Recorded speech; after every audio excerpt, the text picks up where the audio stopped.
Desde el hondo cruzo de la patria se levanta el clamor popular, ya se anuncia la nueva alborada, todo Chile comienza a cantar, recordando el soldado valiente, cuyo ejemplo se hiciera inmortal. Enfrentemos primero la muerte, traicionar a la patria más. Venceremos, venceremos, mil cadenas habrá que romper. Venceremos, venceremos, al fascismo sabremos vencer. Venceremos, venceremos, mil cadenas habrá que romper. Venceremos, venceremos, al fascismo sabremos vencer. Campesinos, soldados y obreros, la mujer de la patria también, estudiantes, empleados, mineros, cumpliremos con nuestro deber, sembraremos la tierra de gloria, socialista será el porvenir, todos juntos haremos la historia, a cumplir, a cumplir, a cumplir. Venceremos, venceremos, mil cadenas habrá que romper. Venceremos, venceremos, al fascismo sabremos vencer. Venceremos, venceremos, mil cadenas habrá que romper. Venceremos, venceremos, al fascismo sabremos vencer.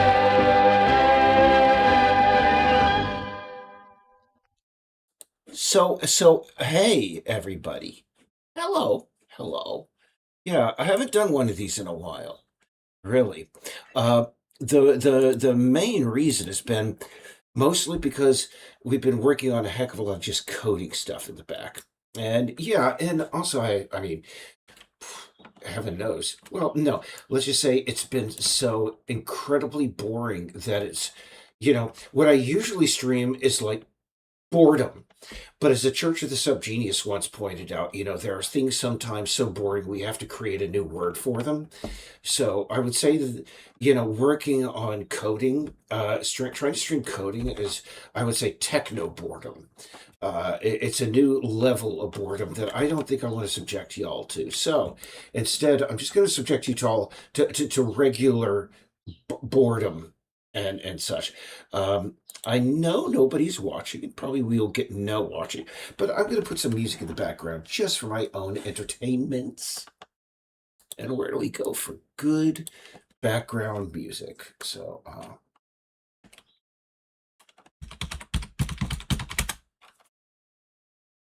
we unfortunately have some, well, no. I shan't play anything, copyrighted because there are active trolls who literally, that's the thing. I'll get back. There are active trolls who literally watch my videos to make sure that if I have anything that's copyrighted in it, they can get the video taken down. Not just the copyright stuff, but the video just taken down. I always work around them. It's kind of crazy. It is crazy. But hey, here's the thing. They're the losers because they're having to sit around and watch me do this all day for hours and hours. Oh, boy. That's the thing. My goodness. That's one thing maybe we can get off on a tangent about. But let me see if this new let me see. Atomic Heart. Ooh.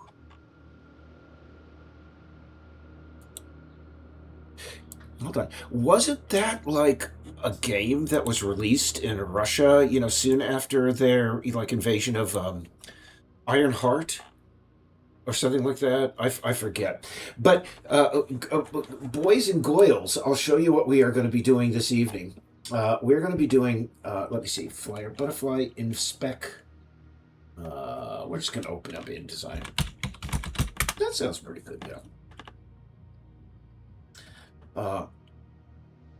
This is a book that I've been putting off doing it for a while because simply there was no real place we needed to put it. But now that we're doing the Harbor Master's house, I need to bring this out. So get this done. I need to write actually a full 4,500 word novelette as well for this one interior we're putting in. You know, getting myself into a writing mood is kind of tough, but yeah. Let me just see here. Yeah, here we go. We're going to be incorporating this into the another book out of the. I think again this brings us over to I think we passed the 1,000 page mark of stuff within the game, and you know somebody said they really didn't appreciate. They didn't appreciate. They didn't like all the superfluous information. I watched like a review of Soma by a guy, and all the way through. I've been watching reviews of Soma for the last couple of days. I don't know why. Maybe it's because I consider it one of the best story-driven games ever made, if not the best. Sorry, I'm going to turn that down. And if anybody is watching, please let me know if the audio levels are okay, even though I know nobody's watching. Let me just bring up my YouTube control panel. Nope, that is my Gmail. Nothing incriminating there. Let's see.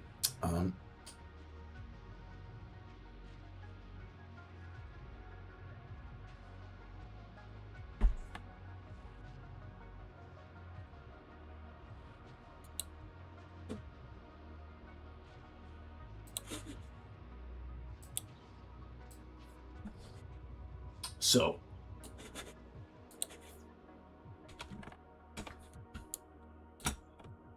excuse me. What we're going to do is we're going to be bringing this book into the game. This is number one. People asked patrons asked for their game to. Man, I need to rewind. Is this even worth doing? I'm so crazy. No. All right. People asked for their names to be mentioned within the game as islands. They wanted to name an island. And even though the player will not visit any of these islands personally, they will all play into the overall story of the game. So now, let me just see here.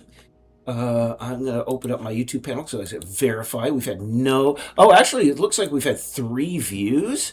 3 poor people actually tuned in.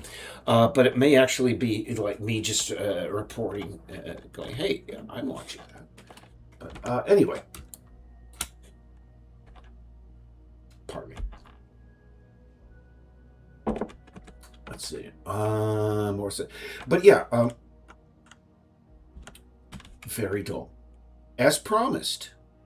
So I've already exported these. So now what I need to do is I need to bring these into our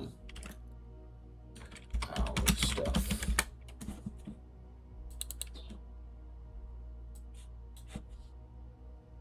Let's see. Oh no, it would be in our books, right? Yeah, textures. Books. And we want book pages. Okay, yeah, just create a new channel.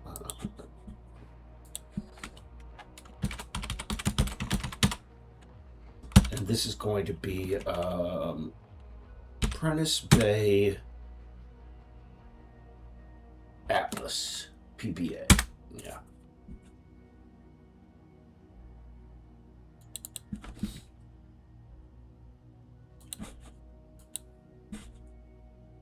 So, is it exciting enough for you yet? Hey, the average watch time is 14 seconds. Heaven knows. I don't doubt. Leaving. Let's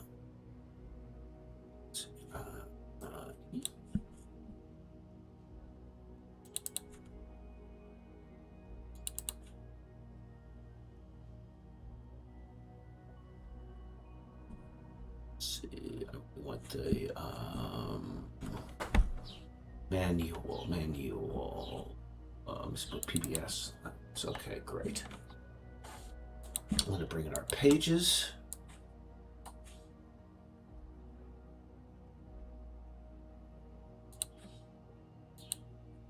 We want to bring in one of the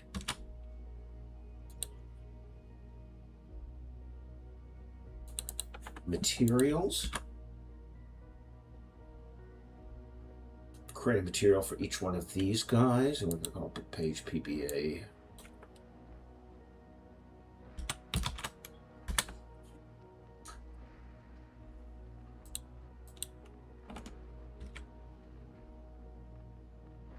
So yeah, a little bit before I was streaming this, I was like, I'm going to talk about politics or whatever, but I just don't feel it. I'm not feeling it this evening. I mean, it's kind of crazy because, well, not kind of crazy, but it's just where we are in this country. But I don't know. I've heard several definitions of woke 2.0, and basically woke 2.0 is just just saying to the conservatives now who are feeling so very sorry. So very sorry.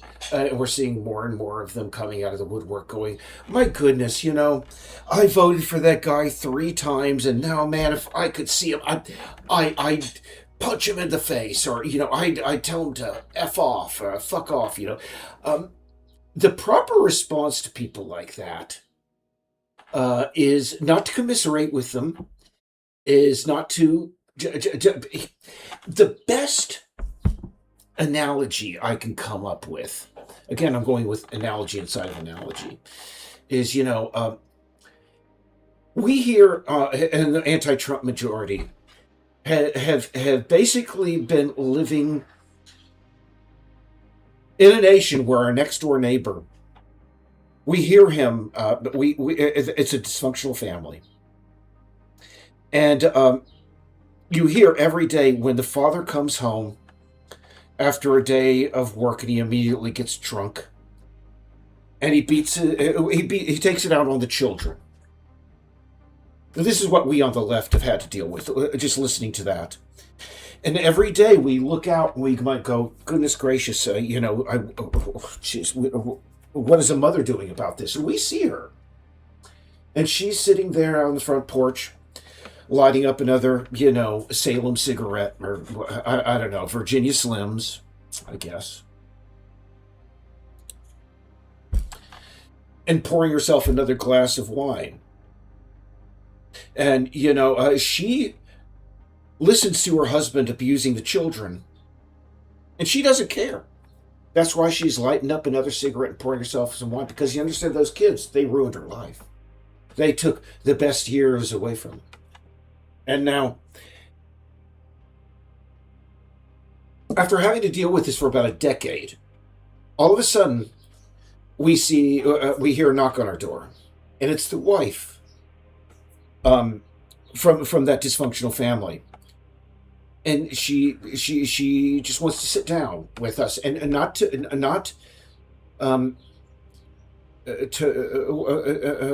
basically to try and be understood.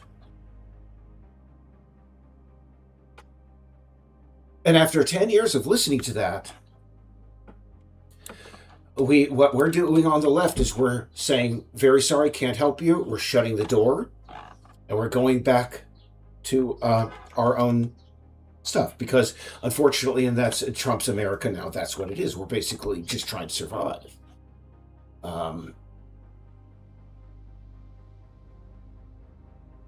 And this is another situation where we're going to start hearing about, oh my goodness, so much for the tolerant left. Thing is, we were tolerant for 10 years. For a decade, we've had to put up with this garbage. And for some reason, all of a sudden, I mean, now the right is coming to over to. Many people who voted for Trump 3 times. Even some of the neo-Nazi from Nick Fuentes are saying, "Oh my goodness, what have we wrought Oh my goodness, we're so shocked at what we have been, what we're doing, and everything. Oh my goodness, and maybe I should talk to my friendly neighborhood leftist, that guy that I called, a cuck and a loser for all of those years. Maybe it's time to go. It just extend our hand again in a bit of friendship, not because I expect him to come around by. I just want him to understand. No, we're gonna shut the door. Nope, nope, dude. This is your stew. You're stewing in it. You're soaking in it, baby. Um, and in that decade, there was 4 years, 4 years where you got to taste things getting a little bit better after what happened, and then you went ahead and voted for it again. And we just can't be bothered, and we will not even say we're sorry. And I'm pretty much down with that. Because I am seeing, so I mean, there is this Schadenfreude we're seeing from so many people again that voted for this garbage after three times voting for it 3 times, going, hey, hey, I finally realized that voting for this guy, he was an idiot, and he doesn't. My farm has been bought, but I can't feed my kids. I had to take my pet dog into the pound because he's probably dead now because I couldn't afford to feed him, or he got hookworm, and they had to kill him because it's creeping all over the Southwest. This is the world that they voted for, and now they're going, oh my goodness, I didn't expect any of it. You got it the last time. Didn't you remember the million people who died? Honest to goodness. And the last time, we on the left were like, okay, guys, Biden's in office now. Yeah, he's not perfect. But, I mean, calm down, guys. He's going to try.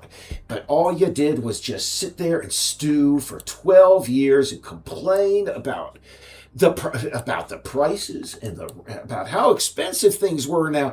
Hey, how was that like generational systemic shock that was delivered by Trump's absolutely horrible policies during the COVID pandemic? I mean, again, I'm not blaming him for the pandemic. I'm just blaming him for the absolutely horrific, handling of it. That again led to the death of 1 million Americans. Well, did not lead to it. It contributed mightily to. And after 1 million people dead, I mean, again, the people who voted for Trump 3 times are going, hey there, oh my goodness, all of a sudden, I go to the only business left in town, the Dollar General, and the stuff ain't $1 there anymore. I mean, now, et cetera, et cetera. And all of a sudden my hover-round, I can't bring it in for servicing anymore because it's not covered by Medicaid, et cetera, et cetera. Guys, world's tiniest fiddle for y'all.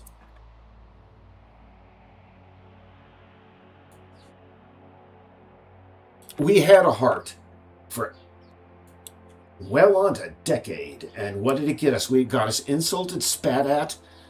And what are we supposed to do now that you guys finally realize, oh my goodness, that it's finally coming home to y'all? We're supposed to be open armed and take you into our arms. Go, oh, there. We understand. Bless your heart. Even though having grown up down south, I can tell you, bless your heart. It's absolutely appropriate here. If you live down, if you're from the south, you understand the nuance there. So, and my goodness. The only way this thing is going to be able to survive the midterms is, again, I mean, the southern states have already basically made it so that very few Democrats south of the Mason-Dixon line are going to be able to get elected to Washington. And it seems, I mean, really, I mean, when I was in this gaming community for, well, not a gaming community, but I was at a gaming conference on the other side of the planet in Malaysia. And I was up at 2 o'clock in the morning talking to the other 4 guys. We were in the waiting room. And I was the only American. And they was like, hey, what's it like there? And I said, well, listen, I think we're going to have a civil war within 5 years. I think it's going to take a little bit longer. But we're getting there. I think we're still well on track. Because here's what's going to happen. I mean, most of these policies, these bad policies that are leading to the crap that we're seeing right now, are again from the Heritage Foundation. And as these failures compound and this country gets worse and worse and worse, they are going to say, my goodness, the only thing, we did not go far enough. And again, I mean, I predicted that. And again, if the Republicans win the midterms, I think the midterms are I mean, if the Democrats are able to win the midterms, I think that's our one chance of avoiding a famine in this country. Because things are only going to get far worse from here on out.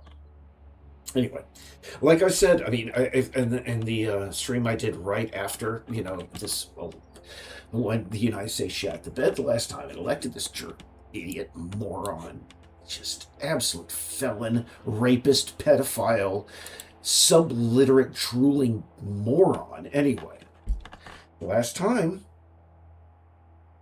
I said it's not going to end until we have a famine in the United States, and I still stand by that. It's not going to end until we have a famine in this country. And I mean, really, right now, if you're not aware, the cattle stocks in the United States are at historic lows. I believe since they started keeping records, beef. When I go to the grocery store, I can't afford beef anymore. Beef, I mean, two small strips of beef this big are like $15 now. I mean, like this. About two strips of beef the size of a piece of bacon are now $15. And it's only going to get worse. But hey, I'm going to step away for a minute because I need to visit the restroom, and I will be right back. And I will get to work on this book. I'm sorry, I got off a little bit on my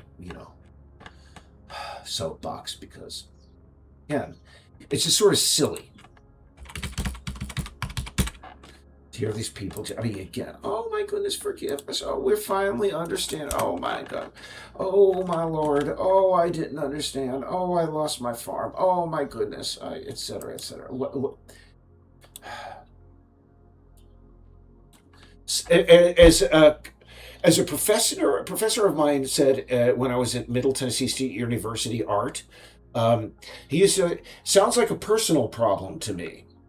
That's going to be our response. My and basically the left's response from here on out. Sounds like a personal problem to me. Ain't up to us. So we're not here to fix your problem. We're not here. I mean, we tried to be our brother's keeper, but honest to God, again, for 10 years, he spat on us. But anyway, I'll be right back.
So, anyway.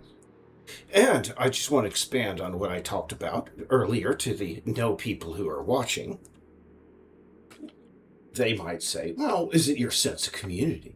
As a fellow American, don't you understand that we want to all get along?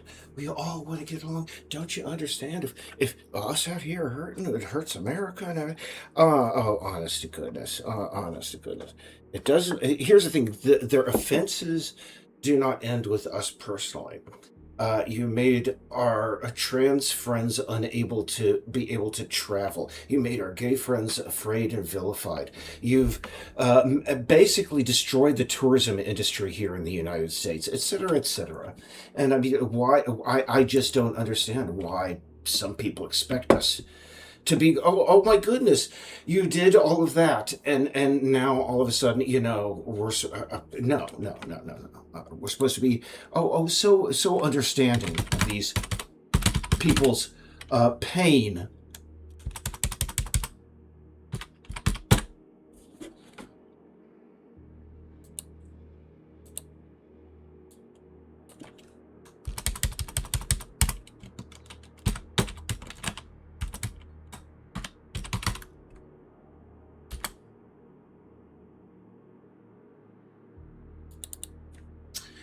Yeah.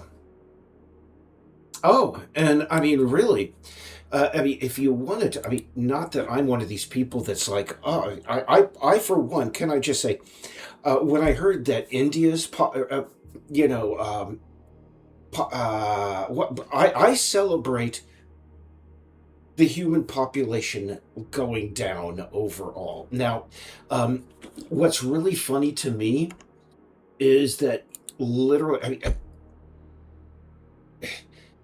you have these people elected, Elon Musk and JD Vance, who go out and say these absolute freaks of men. First, you have, I mean, Elon Musk. This, God, honest God, this. Sorry, excuse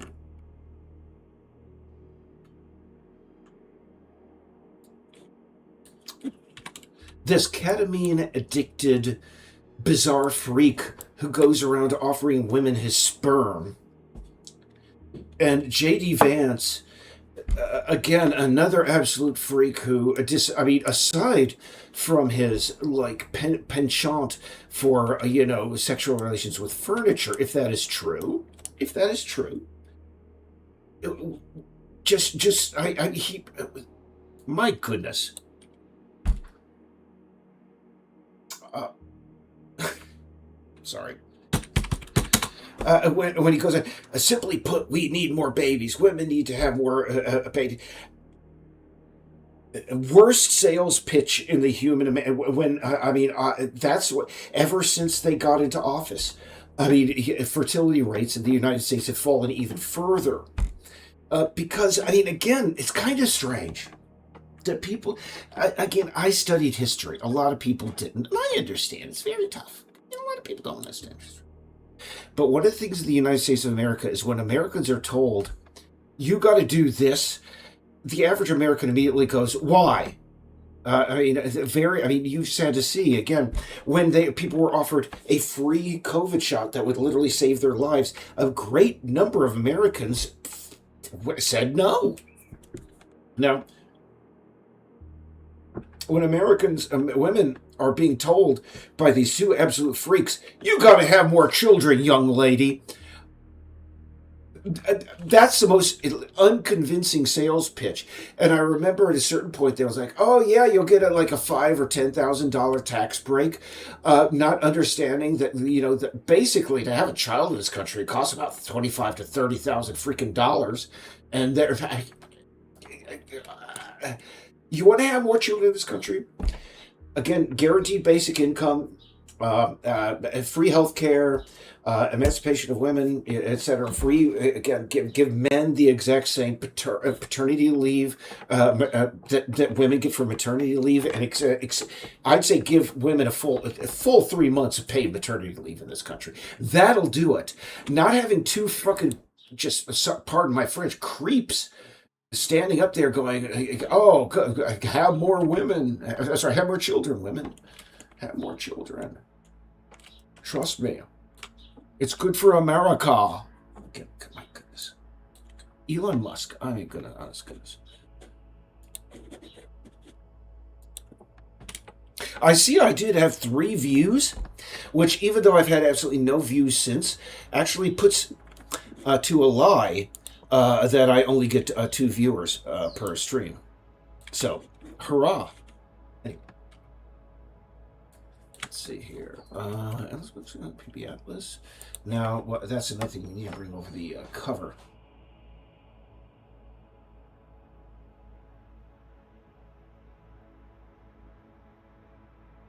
Like I said, game development is so exciting, isn't it? Look at this. Loading screen. All right, fantastic. Book cover freak. We want to bring this over to PB Atlas. Yeah, there we go.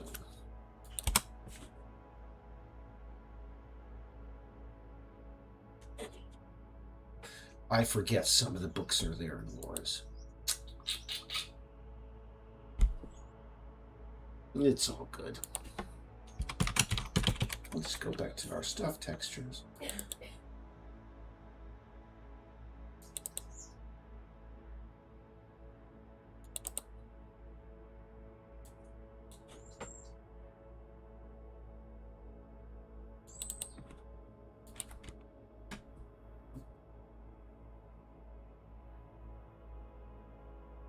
Because, can I just say again, when, I mean, everything that Trump and, the Heritage Foundation and all these people are doing right now, it's been tried before and it didn't work. I mean, that's one of the reasons why, I mean, even though I know they're doing generational harm to this country, I know in the end we're going to go back to what works. We have to. And we've tried this absolute garbage that they proposed so many times before, it's ridiculous. And I mean, it's sad to see it come up again.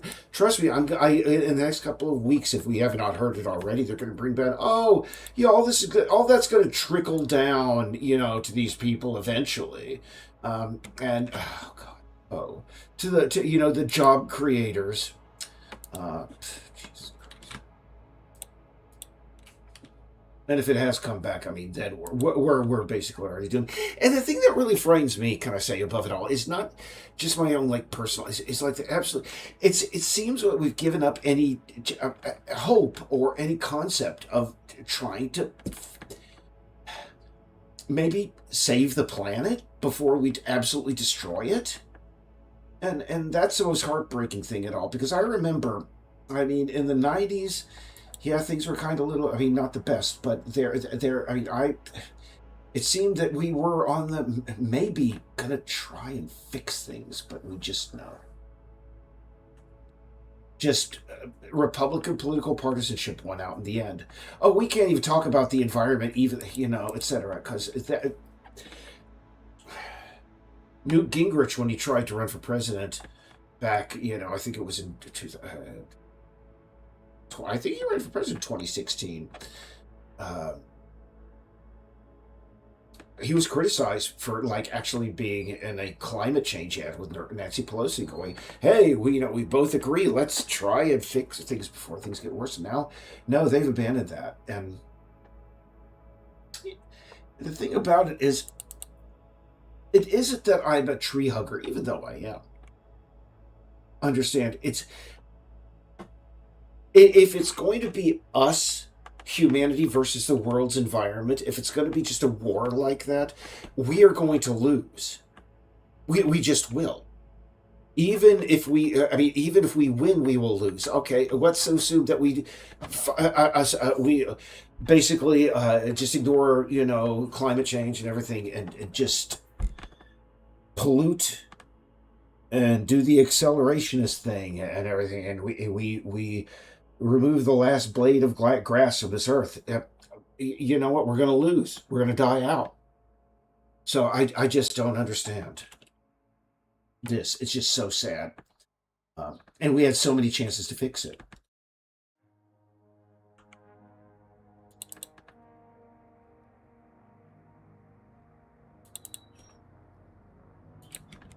And I mean, people say, my generation, Generation X, you didn't do anything. Number one, This whole like thing of blaming one generation over the other is bullshit, because you should be blaming rather the billionaires who spent the last so many generations, unbelievable amounts of generations, screwing up this planet and everything for all of us. But no, they're telling you, oh no, blame the generation before you. No, trust me, we tried, but unfortunately, my generation got absolutely no representation. Again, my generation in Congress is represented by Ted Cruz.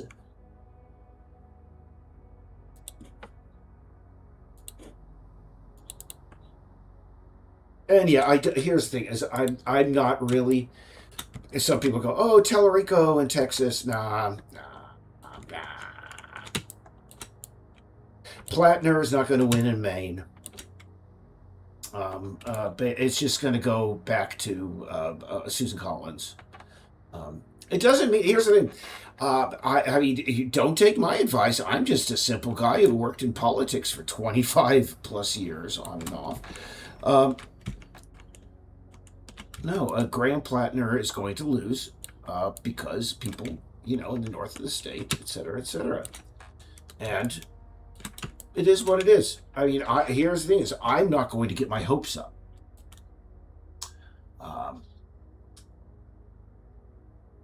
I know. I mean, I remember. Geez, I've gone through so many cycles of Democrats. Like, oh yeah, oh my goodness. I mean, I remember. Oh my goodness, I felt so. Just. I remember my cousin Barbara going during the last election. Kamala Harris may win Texas. I was like, I just that is so cute. That you believe that. And right now we're going through that sort of like phase in the democratic process. While we still have it, as miserable as it is, where the Democratic Party's like, oh my goodness, we're going to win, but again, we're going to take over everything. But again, because of the Voting Rights Act being gutted, etc., the South is going to just, and hopefully, I don't know. Again, I just know that we're just going through this like whole phase, like we've gone through so many times before. Like I said, so many times I've seen this happen, and it's happening again. I mean, I've seen after every Republican president leaves office, I've heard Republicans go, "Yeah, I supported that guy for too long, but trust me, this time we got it under control," and that's what's going to happen this time when Trumpism does fail, and it will fail.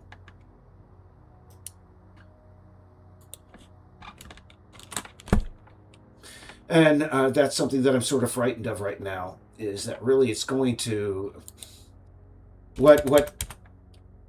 I mean, it's been known since the very beginning of Trumpism that Trumpism is going to fail, because all of their policies, again, are bad policies that we tried in the past that failed. What frightens us on the left is what's going to really come afterwards. And I'm very sorry, but I mean, if those people on the left are going, oh yeah, MAGA is dying, and Trumpism is dying, what's waiting in the wings is going to be 10 times worse. And I said this in the wake of, and after George W. Bush was in office, I said, trust me, in the next couple of cycles, they're going to find somebody 10 times stupider. The Republicans are going to come up with somebody, if Trump ever leaves office and we still have a viable democracy at that time, the Republican Party is going to come up with somebody 10 times worse than Trump. 10 times as stupid, 10 times as wrong, 10 times as everything. And after that fails again, they're going to come to us going, oh my goodness, we're very sorry. Oh my goodness, we can't believe that we fell for that. Why can't we come together as Americans and just fix this together? Oh, goodness gracious. That's what we thought when we elected Obama. Yeah, the Republicans screwed everything up for 8 goddamn years. Isn't it time that we all get together and fix this mess? No, for 8, honest God, for a whole 8 years, we got nothing but no's from the Republican Party.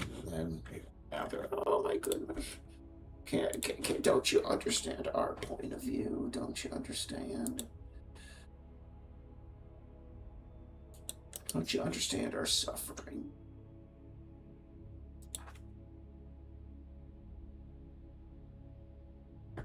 our pain. And when we turn away, they'll go, oh, well, you know, they spat at Jesus too. We're just like Jesus. Okay, that makes you feel better. Go for it. That's all I'm going to say. That's going to take a second to delete because that's the way Unity works. Oh, no, that was nice and quick. Very good.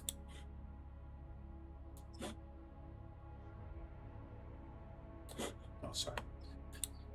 And this is cover PPA.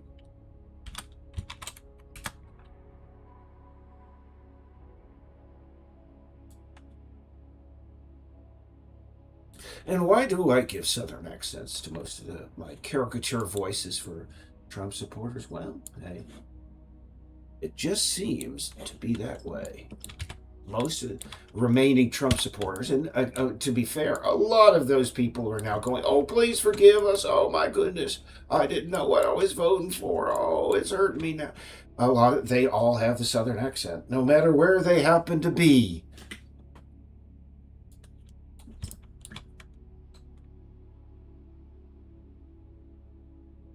And I don't know.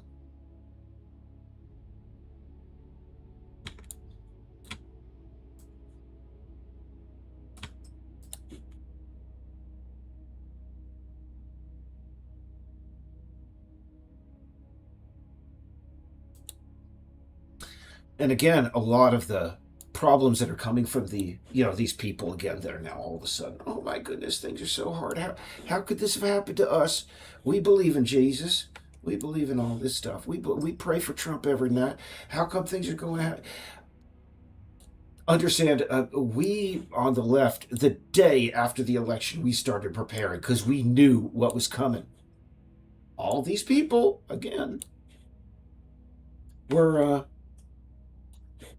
just go, oh my, they were just leaning back and they were spending all their money and they were like, oh my goodness, we're going to get, everything is going to be easy street from now on. And they were celebrating and they were just assuming, yeah, from here on out, it's going to be easy street for us. And again, if you look back at the first stream I did after this horrible last election, I said it's going to hurt those people first, the hardest and the worst. The Trump supporters, they are going to suffer the most, and sure enough, they have. I mean, I really am grateful the other day when I was, I was out shopping, and I was looking at some things in this, around here, and the signs on stores where it says no ice and such. I'm so fortunate to live in a state where, a blue state, where we have protections, some protections against what the federal government, and a populace that is, of the right frame of mind. I mean, I don't know what it's, I know there's some, I always see them.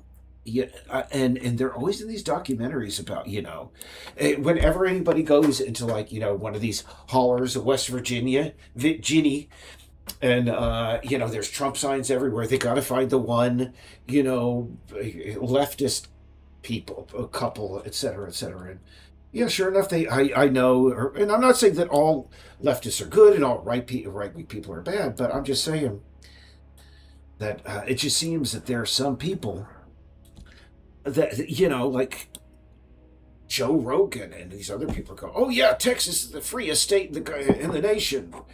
Oh my goodness, no. Any state south of the Mason-Dixon line, no offense, unless the socialist, except for the socialist enclave of Asheville, North Carolina, any state south of the Mason-Dixon line is, oh goodness. They're like, you say we're not free? We're free down here to praise Jesus. We're free down here to carry guns and listen to our country music and fish. You can praise Jesus and drink beer and fish up here too, if you want. Well, again, that comes to another thing, for those who may be watching this in foreign countries. Yeah, we are a very large country, and there is this kind of crazy...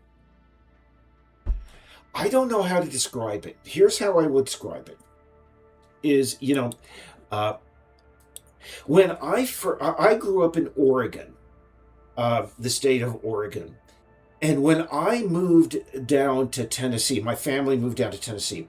My first day, I went to two different schools. I went first one in Alabama and one in Tennessee. And the first 3 days at both schools, I had I student after student come up to me and go, "I bet you Yankees think we're a bunch of stupid idiots down here." Here's where I had to break their heart. I had to tell them, "We don't think about you at all." And so you could probably tell from that point onward, I was not very popular in either one of those schools.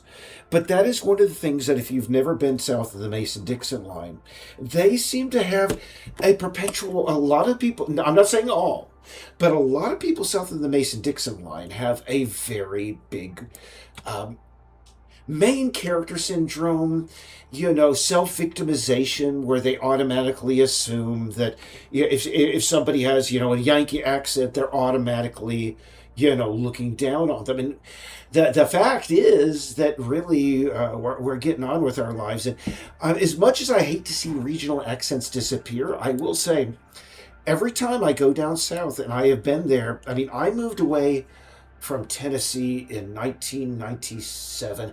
I kissed the ground when I got off, when I crossed the state line out of Tennessee. I stopped my car and I kissed the ground because I was like, and I have never been back. But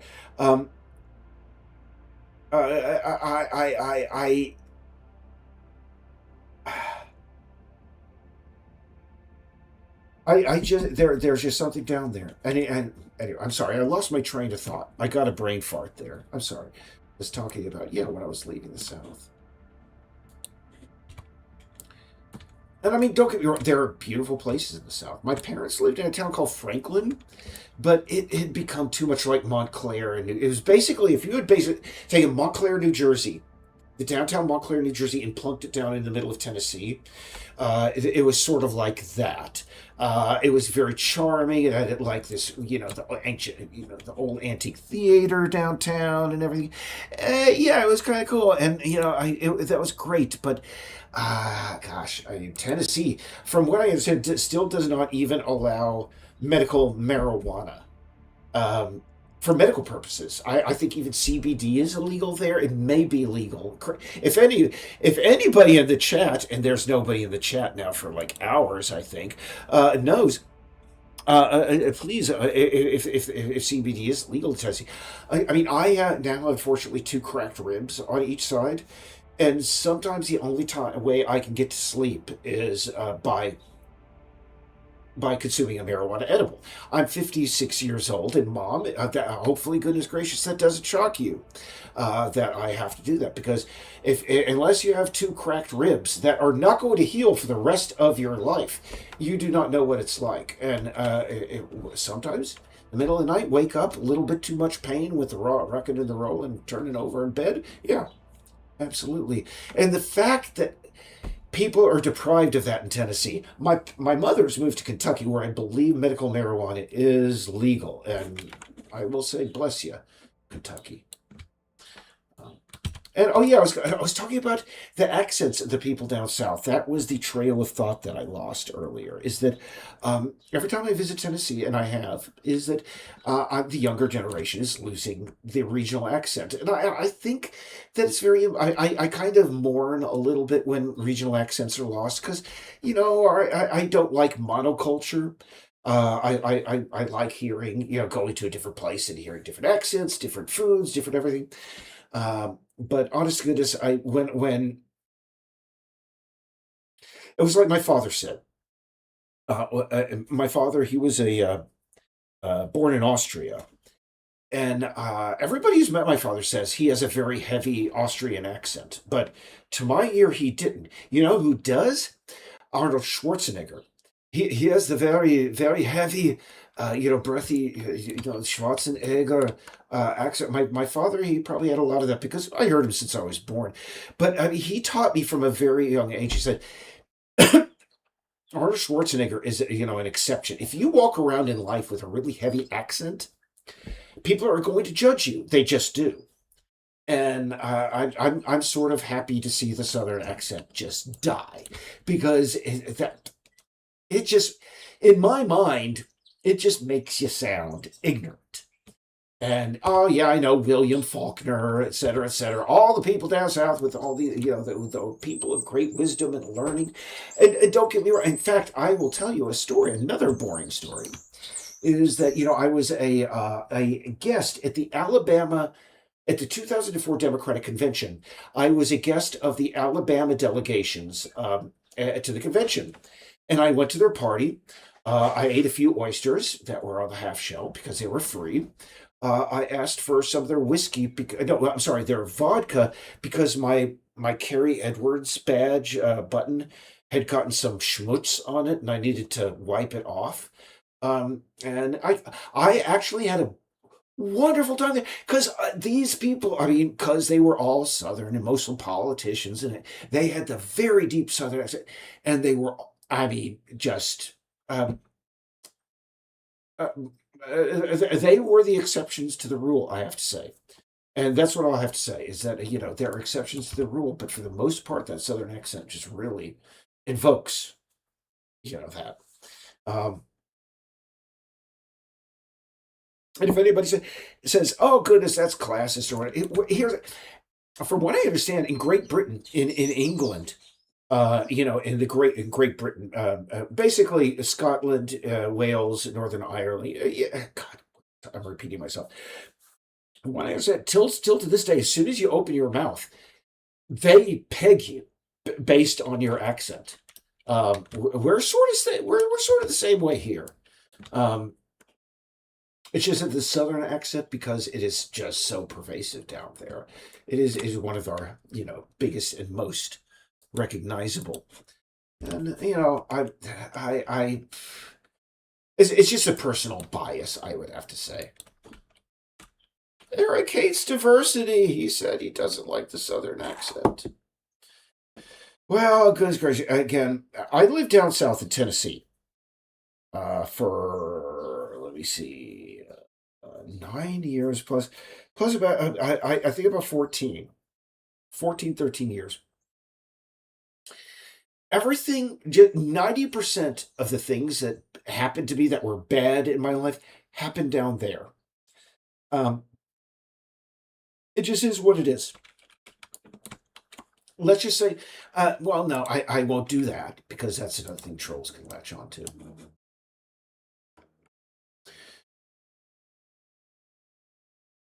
I would be sort of like this guy. Henry Rollins talked about, how he went to Robben Island. To some people out there who do not know, Robben Island was the island off of Cape Town, South Africa, where Nelson Mandela, one of the great inspirations for Peace Island as a project, by the way, served his decades in prison. And that guy, when the guy who was giving Henry Rollins the tour of Robbins Island, the prison, that's now a national park and historic site in South Africa. That, by the way, is finally turning around. Nkosi Sekelele, Africa. Um, I should say that better. Nkosi Sekelele, Africa. Um, that guy who gave Henry Rollins, he's a full-time tour guard there, tour guide there, but he also served over a decade there. Every day, that guy took the ferry out from his now apartment house, hopefully in Cape Town, and went to his old prison and had to stand there and just be there and every day relive. Oh yeah, that's where that guy beat me. Oh yeah, this is the toilet, where they locked me in for like several days, et cetera, et cetera. Oh yeah, this is the cafeteria where I had to eat the gruel they fed us. That's the way I mean, not to compare my life to a prisoner in South Africa, on Robben Island, but to compare my life to that's sort of, I'd feel a bit of that, je ne sais quoi if I were to go back down south. Yeah, there's just something there that I just can't. Everywhere I look, and again, the cicadas, the hot, the heat, my goodness. Actually, no, harbor.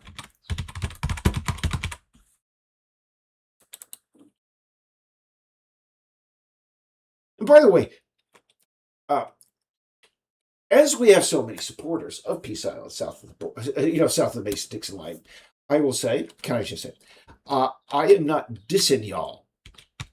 What I'm saying is that we all have our place that we have to find in life. And this is a story I've told several times. And this is specifically for any Southerner who feels that, I may be dissing the wonderful place that is the American South. There are wonderful things down there. There's a guy. Let me see if I can research him really quick. The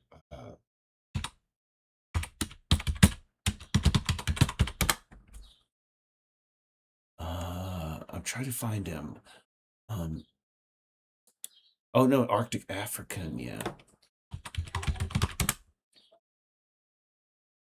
Yeah, yeah. There's a guy. This is a story that also encapsulates my attitude toward the American South. Tete Michel. Uh, let's just go to Google Talk, or it's just can it do that audio? I don't know. Oh no, okay. You can see here. Michel Pomasi. Um, I listened to his life story. This is a guy that had been born in Togo, Africa, which is sub-Saharan Africa, and he was a guy that was born and raised down there, and that was where he was supposed to be, apparently, because he was the latest generation of a long lineage of his family that had always been the priests or the shamans of his culture, this very small village culture that he lived in. The problem is that they worshipped a snake deity.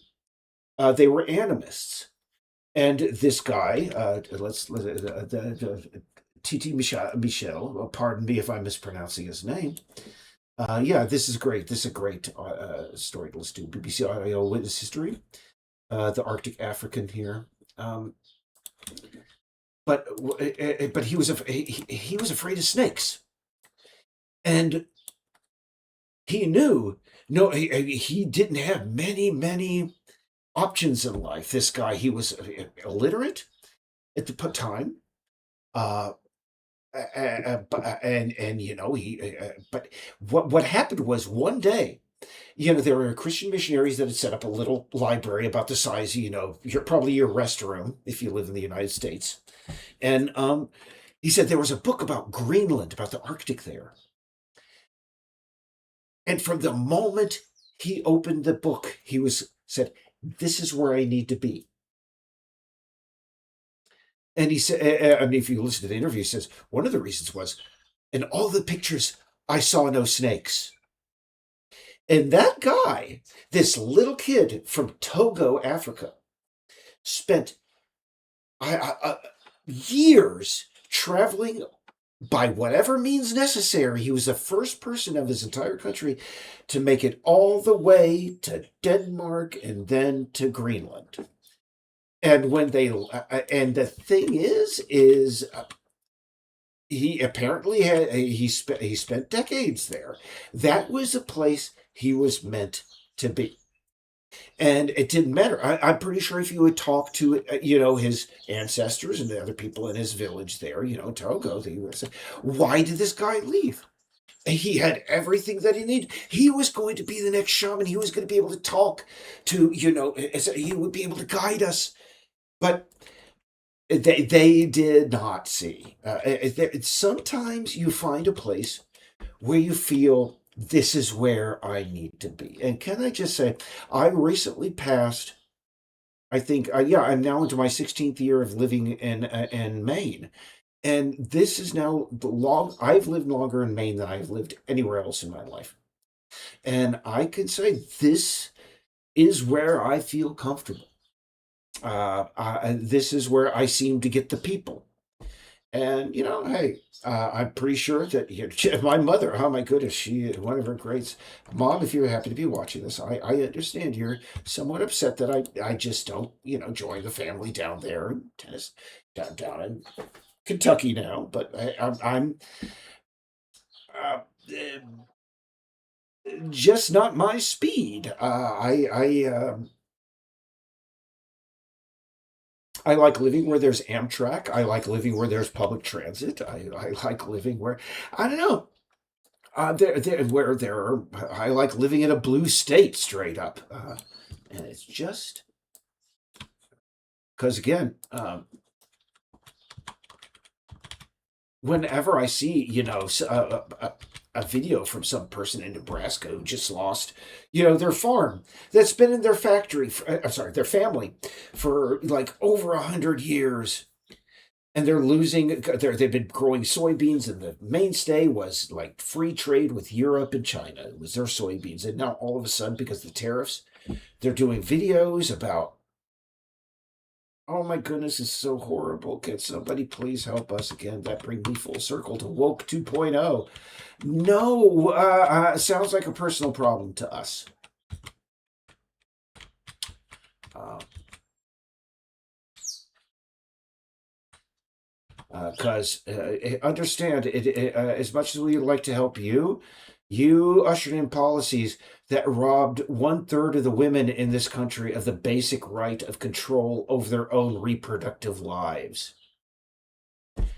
You've vilified gay and trans people. You basically destroyed the National Forest Service, the public television and radio, one of the neatest things this country has ever produced. And all of a sudden, because you're hurting and you can't buy burgers, all of a sudden we're supposed to be, oh God bless your heart. Nope, nope, nope, nope. I mean, it was sort of like the same way bless you, Mom, if you happen to be watching. I remember when you called when you told me that there were some people that were like literally, unfortunately, losing their lives or choosing to end their lives because of the COVID pandemic because it was shutting down their business. I'm what can I say? Guarantee they voted for this. Um, what can I say? Anyway, hey, we had another viewer.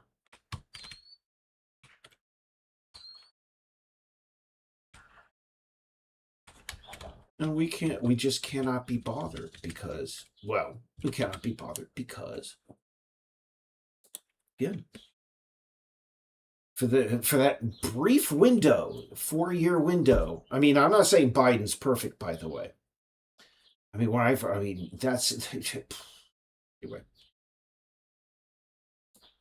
But for those brief 4 years, we heard nothing but complaint after complaint after complaint.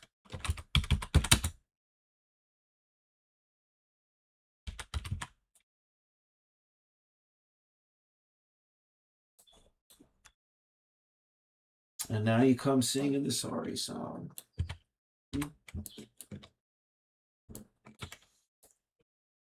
By the way, everything must be really straight. Everything's nice and right. Okay. Well, let me see how long I've been rambling on here with no viewers. Let's see here. I think I've been going for how long? It doesn't say. I'm gonna have to. Oh, 1 hour and 5 minutes. Oh my goodness, I've been going for an hour. What I'm going to do is I'm going to step away for just a couple of minutes, and I'm going to come back. And if nothing else, I could say I've had my typical stream. Nobody chatted. The few people who did tune in immediately left, and I don't blame them because again, oh my goodness, this is the most boring thing. Oh goodness, this sort of stuff, me doing all this fine tuning work and all, and also me just complaining endlessly about politics and such. But anyway, what I'm going to do is I'm going to just go into pause mode here again for a bit, and when I come back, if there are no chats over there in the chat thing, and there are no people watching, I'm going to go bye-bye, because you know what I need to do after this is I need to go and I need to start writing a 4,500 word novelette. about this alternate World War II scenario that took place, because this it has to be done for this interior. And actually, I kind of like the idea that this interior does have so few things just lying around, because actually, this should not be here. This is Jake Turble's text notebook. That's in school. He left it behind in the school. That has. But anyway, I'm going to step away because I'm elderly and I need to use the restroom. And you know us elders and toilets. I'll be back in a minute. Hey, if you want me to keep going my ape-like performance, say something in the chat. I'll be back in just a bit.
All right, now, before I get to the non-existent chats, if there are any, I just had one of those moments where I was reminded that even though, yeah, I am getting old, there are some wonderful benefits to being an adult. Be an adult and just, whatever. Um, Earlier this evening, I roasted, I made a pork roast, and I had I just went in there and I took a whole ladle of the delicious gravy and just drank it straight on down. And understand, when I make gravy, I do it the old-fashioned way, just wine and butter and just what you gotta do. Slow, you get the crusty stuff at the bottom, you stir that. Ah, boy, I couldn't eat a whole ladle of gravy when I was a kid. Anyway, before I go bye-bye, oh, holy crap. Oh, critical mass. Oh, somebody actually says it's fantastic. Oh, really? That's kind of scary. Okay. Well, if you want me to continue talking, what do you want to talk about, critical mass? Because seriously, I'm running out of stuff to talk about. All I did was rant about politics for about 20, for about an hour. And, oh goodness, that's the garlic and the gravy coming up there. Let me tell you. But uh, yeah, if you ever want, by the way, if anybody is here, if you're not cooking for yourself, if you don't know how to cook for yourself, you're cheating yourself out of one of life's great experiences. That's what I'm going to continue to. No, here's the thing. I can't continue to ramble because there's nothing physically. Oh, actually, no, there is something physically I can work on. Excuse me. I'll continue. One of the great. If you do not know how to cook for yourself, you are depriving yourself of one of the great pleasures and accomplishments of life. Give me a moment. So, Eric, seriously, um, I when I was in New Jersey, I had this friend named Pat. He's unfortunately deceased now. He smoked. I smoked at the time too, but I quit. Thanks to well, Laura helped. Basically, if I had not met Laura, I probably, hopefully, anyway. Uh, um, but he was into foodie stuff. He wasn't very good at it, but that was a time when Anthony Bourdain was doing no reservations on the Travel Channel, and because I was autistic and it was New Jersey where everybody's just horrible and such, and I just I mean, even if it was, and the really, I never owned a car because there was nowhere to go. I basically spent my entire, weekends. But on the weekends, they'd have the no reservations, just streams. And at a certain point in my life, I was just, I was literally just living out of cans. I mean, every day, I would eat the same thing. And for about 2 years, I literally just ate Progresso Manhattan clam chowder, a bowl of that, and it got so disgusting at a certain point that I would take five. I would have to force myself to take five mouthfuls, breathe. I was force feeding myself. That is where, if you don't know how to cook and you don't have a car where you can go out and get, fast food, that's where you find yourself. And I don't know, at a certain point, it was after Pat moved away and I got another roomie, and I think he was an influence on me too because he was making curry from scratch. Excuse me. I need to, yeah, no, I need to go down. But he made curry. He was. And by the way, I'm going to get off on another tangent, and hopefully I'll remember where I came from. People are like, oh, Mexico is not sending us best.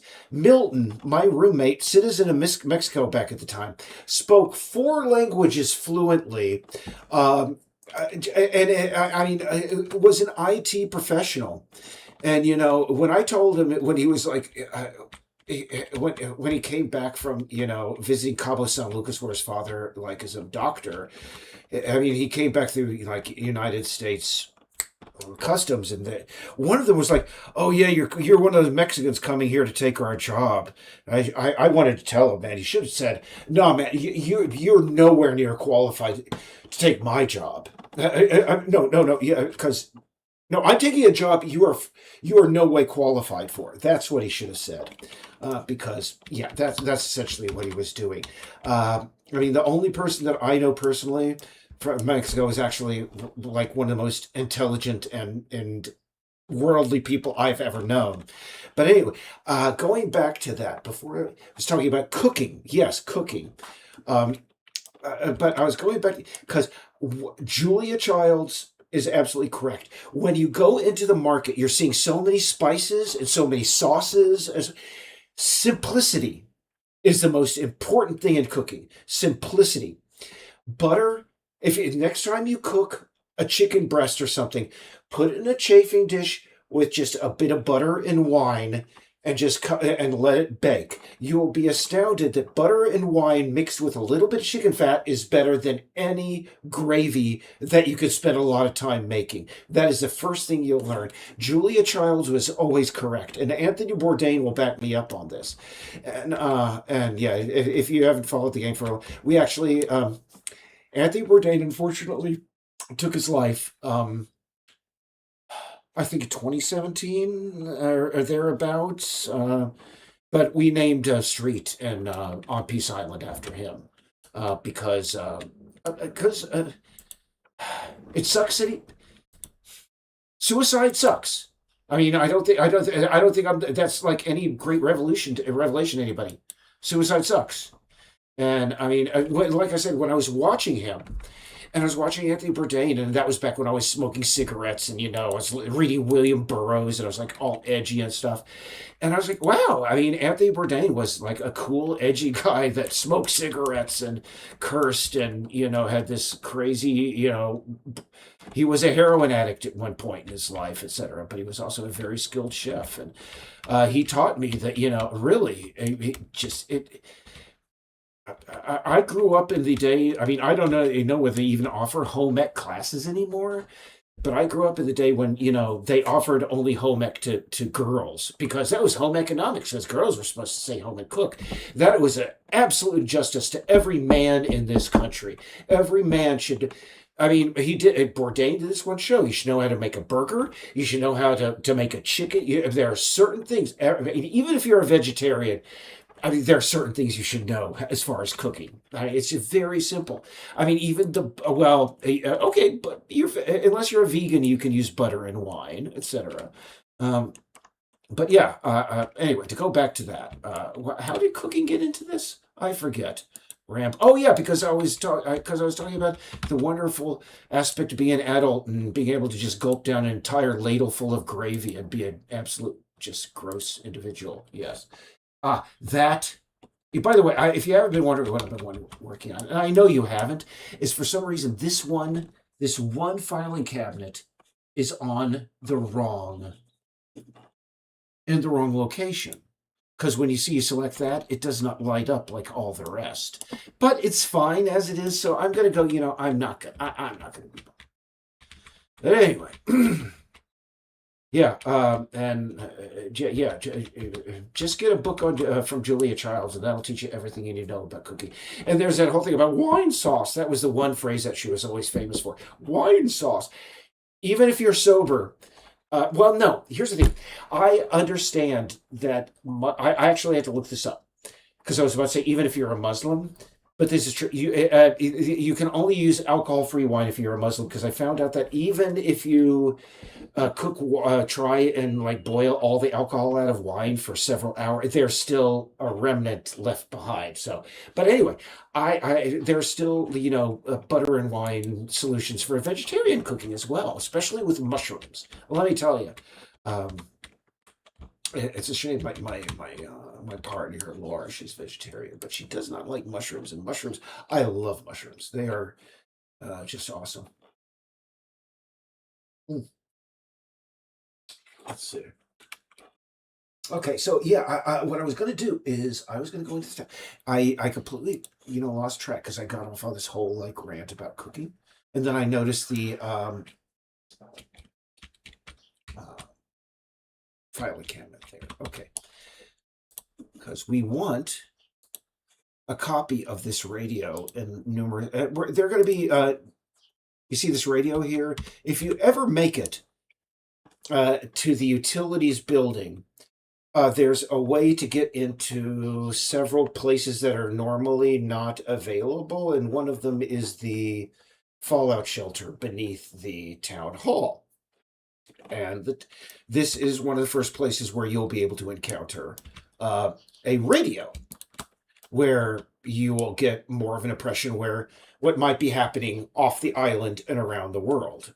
And that was especially sort of a fun part of the project to work on.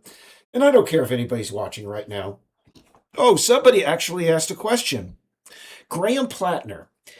I already mentioned this before I get back to what I'm talking about. And I already forgot what I was talking about. Uh, Graham Plattner, um, he's gonna run and he's gonna lose to Susan Collins. That's my take. And I'd be willing to bet money on that. So it really doesn't matter.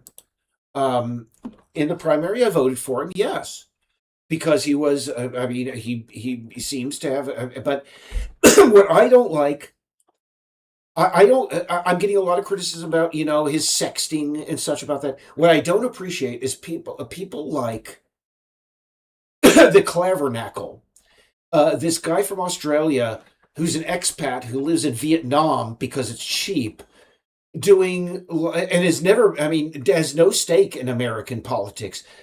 Is calling Graham Plattner a war criminal as bad as Bibi Netanyahu.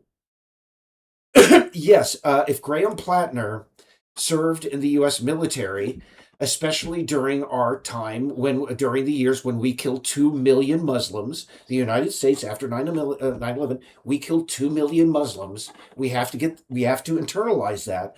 Uh, Unfortunately, they were all participants in a horrible, horrible time. Um, I do not know what he has been through, what he has done, but I would not call him a war criminal on the level of Bibi Netanyahu. That's totally dishonest. He's not perfect, but again, it doesn't matter because Susan Collins is going to win. Susan Collins probably has the most secure seat in the U.S. Senate. Uh, she's somehow been. I mean, well, no, it's our second district up north and enough rich moneyed interests down in the first district down here. That's how she stays in. Second district is how Paul LePage. God, anyway, blah blah blah. Anyway, that's what I think about Graham Plattner. Uh, he's another, and when he loses, the Democratic establishment will use this as an excuse to go, see, when you nominate these people, they're not all going to be AOC and win. They're not all going to be, Mamdani, because here's the problem. If you poll the average American, the three most popular Democrats in the United States of America are AOC, Bernie Sanders, and Zoran Mamdani. Even though they both identify. I think no, Zoran is a Democratic Socialist. The Democratic Party has.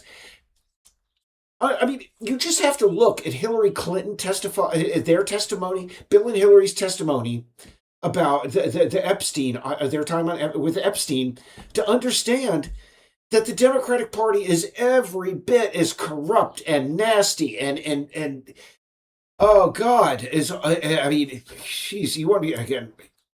Bill Burr said it right. I mean, one of my cousins, she's like, oh, I mean, when I pointed out the Democratic Party, but better not nominate Pete Buttigieg. They had better not, because that's one of the ways they could snatch victory. I mean, defeat from victory, from the jaws of victory, because and they say, oh, and I'm going to say it straight out. It's because he's gay. Okay, straight up. It's because of that. And if you want to understand why, watch Dangerously Informed with Evie. That's a YouTube channel. Basically, she lays it out. Look at her videos about why white women in the United States have voted for Donald Trump, and all times overwhelmingly. And she will explain it to you. And when you understand what she's laying down, you'll understand why Pete Buttigieg cannot win. Now, the thing is the Democratic Party, and when I posted that on Facebook, my cousin, she said, "Oh yeah, the Democratic Party, they have to play it safe. They can't nominate any women like they did. They can't go with strange because it's a gay person." Well, you got it partially right there, Barbara. Here's the problem.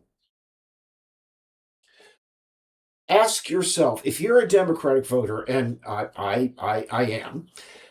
When was the last time the Democratic Party fairly let its rank and file choose its nominee? 2008, when Barack Obama was running. That was the last fair shake our voters had.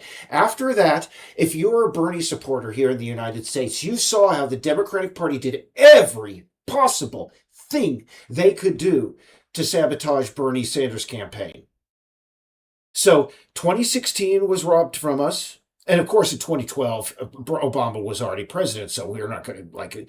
And let's see. In 2016, in 2020, we wanted Bernie. In 2016, we wanted Bernie. We were told by the party, screw you, you're getting Hillary. In 2020, we wanted Bernie. The party said, screw you, you're getting Biden.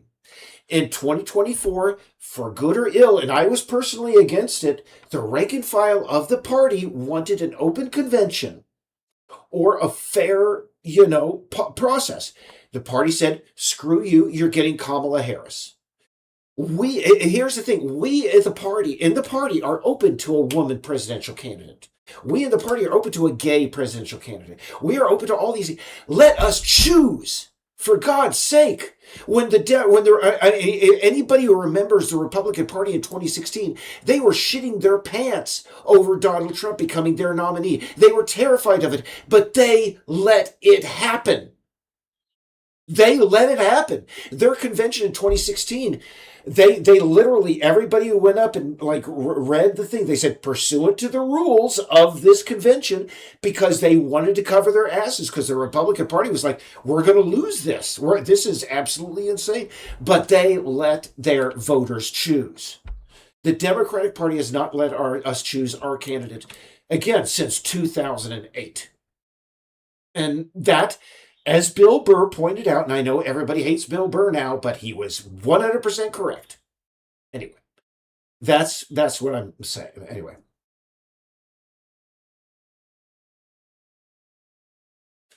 Yeah, I'm hoping for the best too. But when I look at Graham, jeez, again, I hate to sound like this guy's like this hard-boiled Washington D.C. guy, because I never really. I went to Washington D.C. twice. If you don't know, for some crazy goddamn reason, I was invited to the George Washington School of Government as a speaker twice. Don't JFK School of Government. Yeah, George Washington University, twice. And I don't know why, but here's the thing is that I've seen this happen so many times, and I'm getting the feeling that, the Democratic Party, again, has a democratic socialist problem, and that there are a lot of democratic socialists running on what the Democrats should, and they're winning, and Mamdani, if you have not noticed, is delivering. He is delivering like nobody's freaking business. Within months, free, what is it? Childcare for all city workers. Every week I hear about another thing that he's doing. In fact, one of the things that's really neat about him is, if you don't know, he's allergic to cats, but he's getting inoculated so that him and his wife can adopt a cat. And dude, my father was allergic to cats, and and the thing is, and also AOC is incredibly popular, and if we have a third Democratic Socialist that strides into, our fourth one now, that strides in and actually starts to leave the Democratic Party, that they are going to have such an identity crisis. What's going to happen to APAC money? What's going to happen to the corporate money? What's going to happen to this? And they just will not understand. You do not need that. You just have to get people to vote for you. That's all it takes. Offer them a better deal. And anyway, and also, God damn it, the Green Party needs to just fuck off. If you do not know, the Green Party is basically Russian funded. Their goal is to make sure that Green Party candidates do not get elected. So basically, to make sure that they steal enough votes to make sure that Democrats do not get elected, that the Republican will get elected with a minority of the vote, which, number one, undermines the concept of democracy, and number two, makes people feel like their vote doesn't count. The Green Party is 100% a Russian thing. And I will say that, by the way. Let me get this. Let me find it.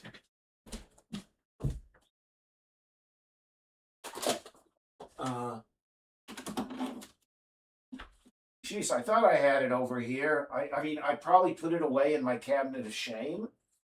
But I think for 2012, I was named the Portland, Maine Green Independent New Green of the Year. I was considered like the best guy that they got that year, and I'm I mean, back then I was still like, yeah, let's, because strangely enough, back then, if you did not know, the Green Party was the second party in Portland.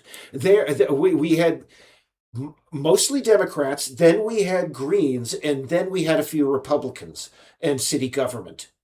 And I think the first thing that really made me just like wary of the Green Party was we had this one person who ran for school board. She was a burlesque dancer, had no children, no experience in education or anything.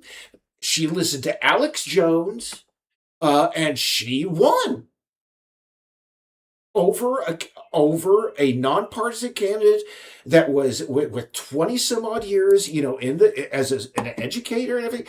And I had to say, yay us, but you know what I'm saying? That don't seem right. And that, and I think it was also Edward Snowden. Um, no offense, if, well, it goes back to what I was saying earlier about woke too. But seriously, when they were like, "Oh yeah, Edward Snowden's a hero," and everything, really, really, you think really? And goodness gracious, I'm so glad I never fell into that hole. Strange. I mean, have we heard anything out of him since he got his Russian citizenship? Um, did they ever send him to Ukraine with a gun in his hand? That's what I'm wondering. Just saying. And can goodness gracious, this, oh my, hold on. I just noticed something. These sun shields that keep the things out, they're not there. What plane? Let's see.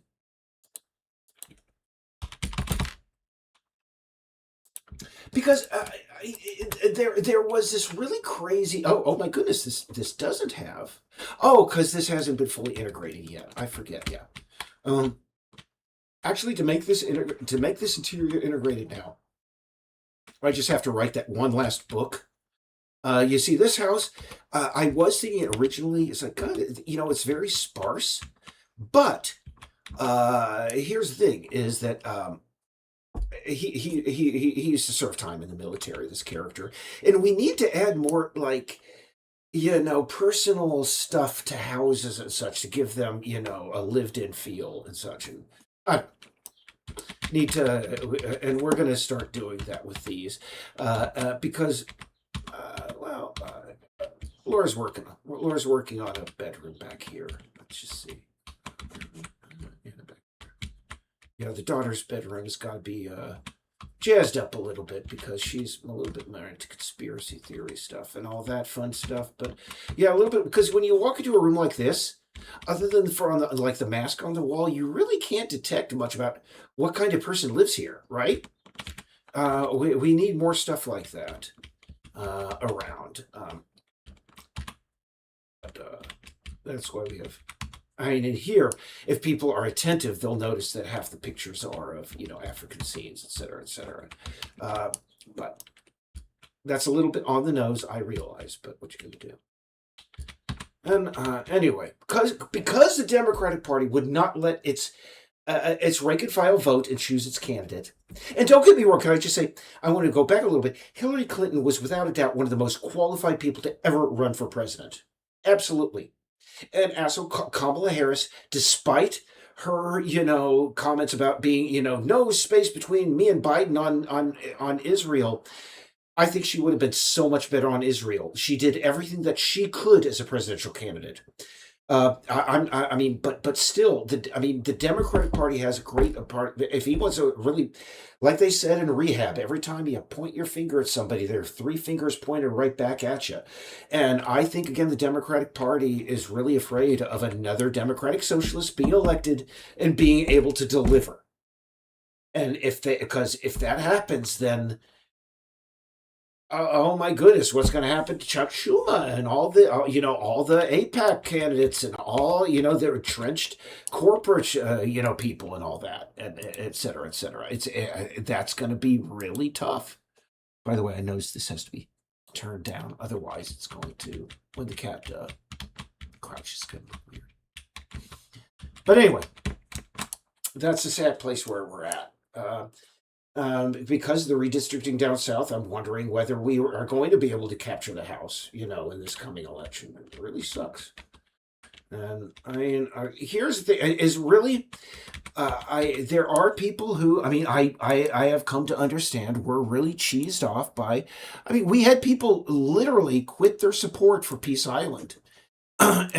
Because we came out saying we are Antifa, we're anti-fascist, and um, uh, I, I, here I can't help but be anti-fascist because again the experiences of my family and if anybody's wondering, especially because my last name is Germanic, my family's not Jewish. My father's actually Catholic. His family comes Catholic. My mother's Baptist. But my father grew up basically, he was born in 1941 and got to grow up with experiencing polio, got to see people like harvesting their tapeworms out of their own feces in order to like maybe catch a fish in order to be able to eat. He grew up underneath that. And, as a result, he taught me that, I just don't like the fascism. It just sucks. It never has. And I get the impression that some people think, oh yeah, we cracked the code. And some people are like I said on our Discord earlier, oh yeah, everybody says fascism always fails. They don't take into account Francisco Franco. And I will say this because I'm going to quit because I have to go and write. I've done all the technical work that I can here. Every time I've heard anybody, and I'm pretty sure you'll hear this in your life if you ever hear anybody defend Francisco Franco. Yeah, my old relative, my great grandfather, he told me about his time. He visited Spain during Franco's regime in the 70s. It was bright. It was beautiful. It was sunny. He went to a bar and had a glass of sangria. It only cost him a nickel. It was safe and beautiful. And that is invariably what you'll hear. Now, here is the problem. Number one, when you're a tourist, it's totally different from when you live there. And number two, if any, and I understand that the young people are always now pointing to Franco as an example of successful fascism. They do not understand. In the 1980s, Spain was considered, if again, these people, these right-wingers, these neo-Nazis, they're not very well schooled in history, so I'm going to have to explain this. In World War I, there was a Turkey. The Turkish Empire was called the sick man of Europe, the old sick man of Europe. In the 1980s, Spain was called the new old sick man of Europe because Francisco Franco and the fascists had run it so poorly and so archaically for decades that it was literally generations behind the rest of Europe. So, yeah, it's great that your grandfather had a drink there back in the 70s and really enjoyed seeing the cops go and beat up, trade unionists. But it wasn't good for the people there. I'm just saying. And it's goodness gracious. And I understand, the problems that we had with our initial launch. Yeah, Peace Island is really in bad shape when we initially launched. It was mostly due to the new controller, and we fixed that. We fixed it. But I do realize in retrospect that anybody who's been on our Discord knows, I literally, for over a couple of years, was like, oh, there's a new person setting up a new, list of woke video games. Let's go and, submit Peace Island because it's going to be woke as all hell. We did that, and fascists have feelings too, and I didn't understand that when we did this, and they banned us immediately afterwards. I didn't understand that they were just lying in wait, waiting, just come after us and just spam us. And on the day where I did lose my cool, you didn't see. I was getting all day messages from people and just abuse constantly. And it wasn't about the quality of the game. It was about you're evil, you're a fascist, you're whatever, blah, blah, blah. And at the same time, watching news reports about, the tax dollars, my tax dollars just paid for killing 140 young girls in Iran. Yeah. Anyway, thank goodness those days are over. And I mean, if by the way, if God, I forget his name. There's this guy who, apparently, like, he's a guy I live. I should know because I occupy half his brain. Apparently, he's made like he made one video about me, and he was like hour long about how evil I am. But anyway, this I wonder if he's watching tonight. He may tune in. He may be still mining for video like stuff for his videos. Because I mean, what's really crazy is they just don't understand what they're even trying to do. Yeah, because at first they call me a communist, then they call me a Nazi, then they say I'm a racist, and I just don't know. I mean, if they think that I'm going to like leap up and down and perform for them because they call me a racist in like this, like a review comment put, whatever. Hey, hope it made you feel better to just say that about me. Um, whatever. But here's the thing: is yeah, I'm going to say this. God, what was his name? Excuse me. I don't like giving these guys attention, so I think I've already blocked them on all of our email accounts, but I think on one of my sock puppet accounts I still have him. So just give me a second over here. Yeah, I'm just going to grab this and take it over here.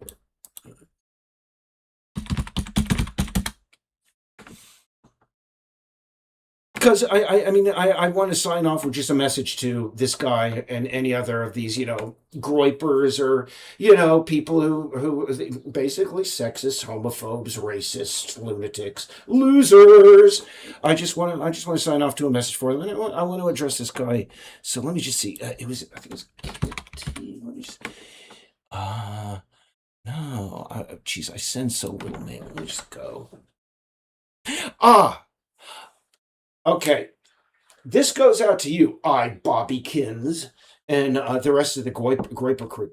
Um, I know that somehow you think that by harassing us constantly and trying to gaslight us, you're going to get me to stop, and you're going to somehow overcome us and make us feel bad or somehow harm our business or whatever. Uh,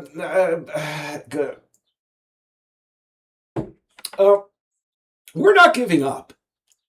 And here's the thing is every time that you try and do one of your little hit pieces on us or try and lie about us, that redoubles our effort and makes us more committed to not leaving. You see, I'm 55 years old, and I know that you groypers were very proud of those two guys now that are that whose lives were ruined after you guys basically got them so ginned up to the point that they sent us death threats. I know you're very proud of those guys.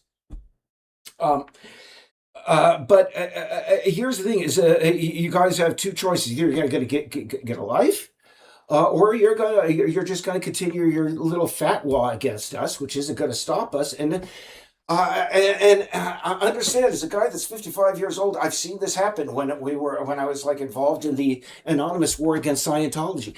Every time one of you guys does some stupid like insult against us or some little hack against it, somebody's going to try and go further. That's what happened and led to those two young men again having run-ins with the police. And yeah, if you guys want to continue with that, no skin off of my nose, said the moil and the rabbi. You know what I'm saying? It's all up to you. We're not going to quit. Yeah, I'm pretty sure you may like go, oh, goodness gracious. Their game isn't selling very well. Well, that's because we haven't publicized it. And quite frankly, as we fully admitted, we're not going to publicize it, and we don't consider we made a mistake. And okay, let me rewind. We made a mistake in releasing it too early. We made a mistake. We realize that now. But you know what? We continued work, and we're going to continue work, and we fixed all those things now. And anyway, I just say again, if any of you guys and listen, and also I Bobbykins, again, some people sent me your address. Um, I'm not done with it. I told them not to do anything. Guy, Every couple of days when I remember, who the hell you were, I'm like, there's a post office literally within a couple of blocks of where you live. You can get a stamp collecting or something, because what you're doing with us, uh, it ain't gonna work. And I think really your channel still has about like less than 30 subscribers. Man, I don't know. Anyway, guy, it's all fine. In the end, because this is my gift to you guys. If you want to continue, this little fat wall says more about your life than ours, cause we're gonna keep on working on until we get this done. It does not matter how long it takes. And if you weren't aware, and this is something I should really finish on too, I think you guys may have been like assuming, I'm sorry, the trolls, that I've been like rambling at for the last 15 minutes or so. Um, that because of our trolling, and all of our bad reviews that we spammed on the game, we prevented them getting rich like they hoped to be. We never did this for making money. We just wanted to make a game. We don't care if we sell. Oh, if we worked on this for 15 goddamn years and we only sold 500 copies, as long as it was done, we would consider it worth it. We're not in this for the money, so I would be more concentrated on like earning money for yourself so you can move out of your parents' basement. So I've done enough talking to those losers, so I'm going to talk to the rest of the folks out there. Thanks, by the way, for everybody who did tune in good faith and has been following the project. And if you do like what we have put up on Steam, we'd appreciate a friendly review. You could be honest, but if you want to leave a review and just be honest and say the game is buggy, it's not ready for release, 100% fine with us. But we would ask beforehand, you get in touch with us and say, give us a list of the 5 things that were the worst things for you so that we can fix them. Because there's this weird like rumor going around that we do not like negative reviews. And God, I'm always saying this is what we're going to finish on. But I'm going to finish on that is that if you go to our Steam, you'll notice that we have thanked people who gave us negative reviews that were constructive and offered them free Steam keys. I'm just saying, because of their negative constructive review, they helped us make the game better. But I understand, the trolls aren't interested in helping us make the game better. They're just interested in doing anything that doesn't involve going outside, forming relationships with members of the same sex or the opposite sex, whatever they have. You know what I'm getting at.